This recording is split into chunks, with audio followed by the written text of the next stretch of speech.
Hey guys, I'm Hannah Cox with Base Politics, and you're watching The Base Politics Show.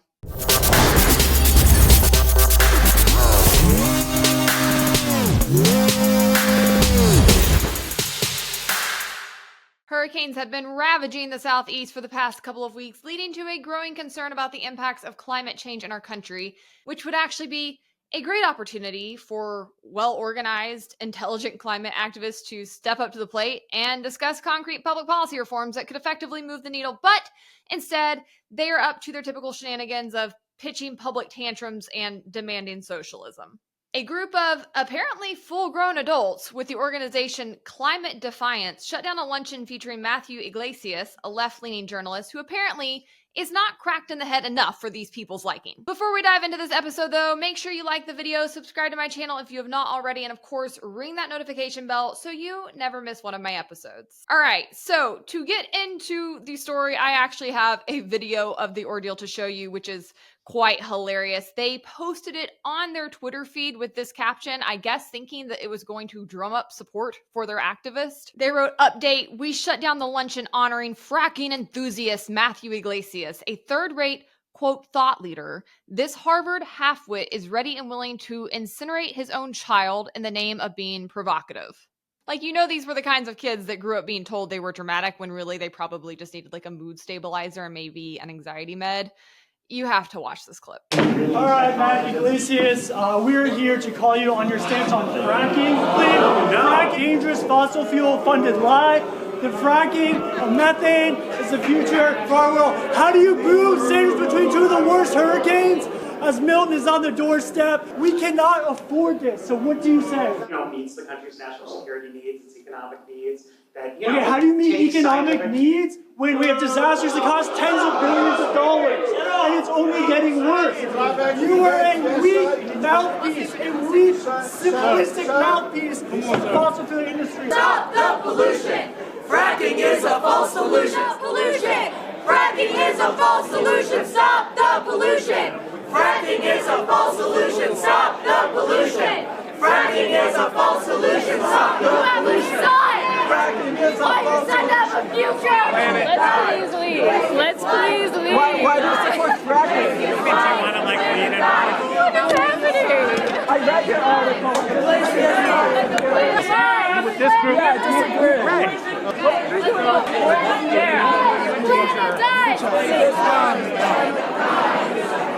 I love how unbothered absolutely everybody in that crowd is by their display. It's actually quite funny because these are deeply unserious people. And the fact that they think doing things like this is going to move the needle or gain them support or actually like in any way advance their agenda is mind-numbingly stupid. I actually witnessed a group of these types do this at an event a number of years ago. It was a criminal justice reform event in Tennessee. We had gotten all major players, all decision makers in the room. We had the Republican governor, we had most of the Republican legislature, we had a lot of the other Republican officials who had anything to say about the criminal justice system in the room. We even had Core Civic, the largest maker and I don't even know what you call them, but the largest operator of prisoners in the state was at the table to discuss criminal justice reform.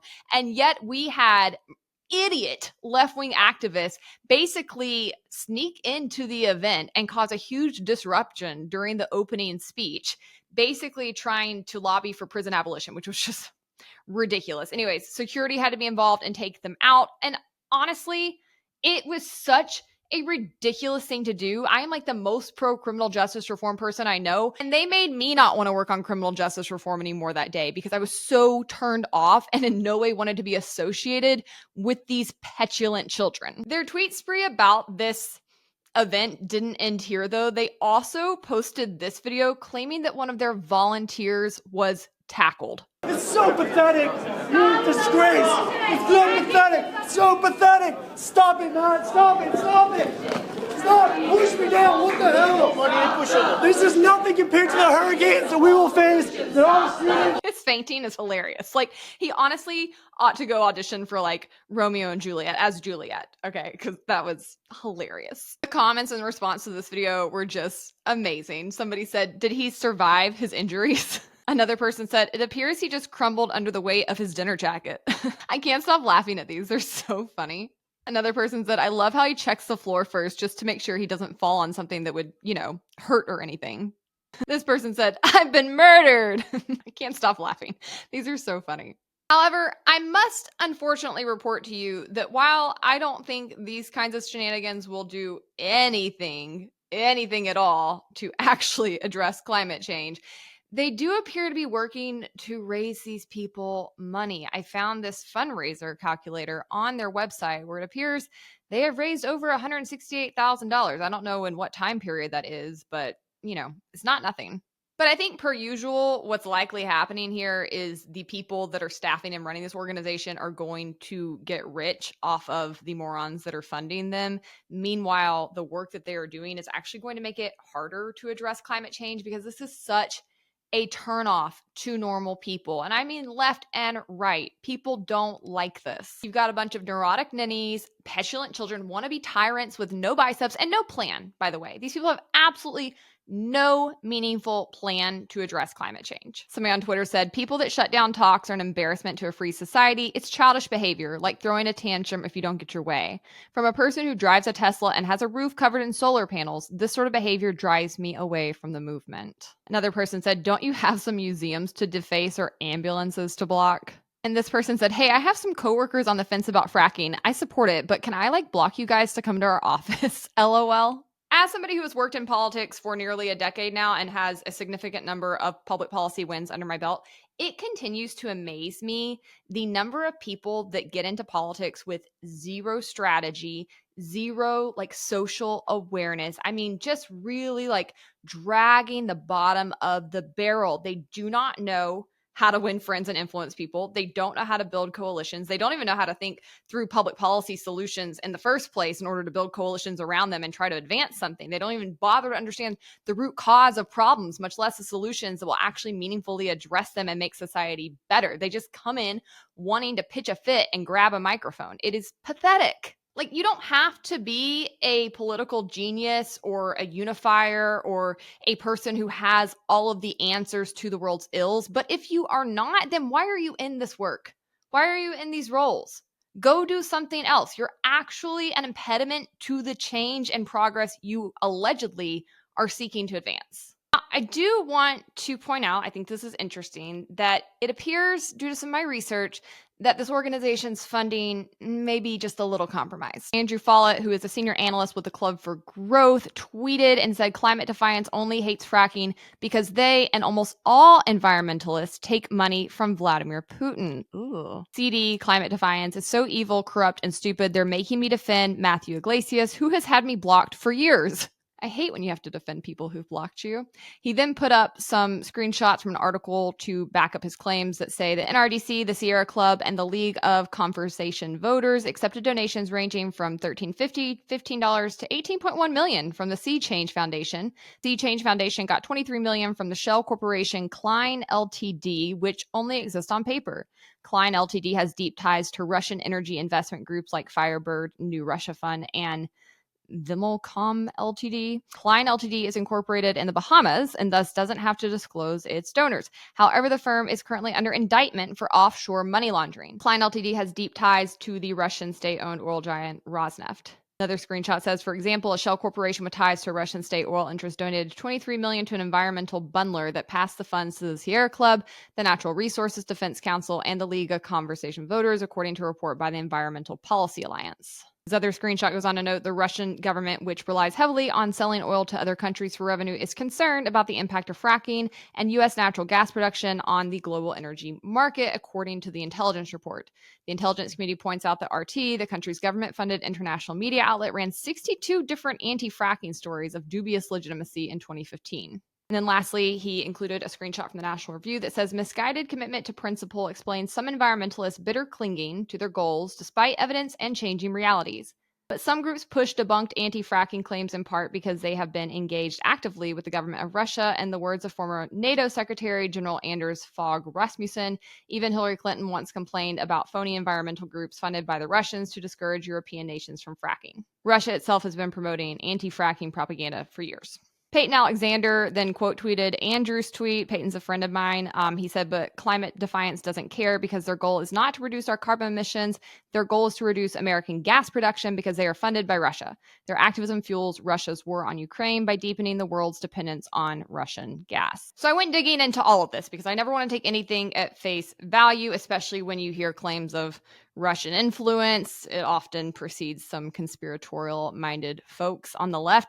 But this does seem to track out. What's worth knowing is that Russia is already fighting for its life in order to keep funding its war on Ukraine because the Saudis are about to basically tank the cost of oil. This is reporting from Politico that says Moscow will be starved of funds to run its war economy if Saudi Arabia delivers on plans to hike crude production to protect its own position as global oil kingpin. Riyadh is increasingly frustrated with other petrostates' failure to coordinate on cutting supply to raise oil prices to about $100 per barrel, up from the current $70. Oil traders say Saudi Arabia is now set to respond by flexing its muscles and turning the tables on smaller producers, exporting more oil itself to grab market share and profits even as prices fall. That strategy could sink oil prices and spell bad news for Russian President Vladimir Putin. Oil and gas have been the largest single source of revenue for the Russian state over the past decade, making up as much of half of the country's budget. Follow the money and see where it goes.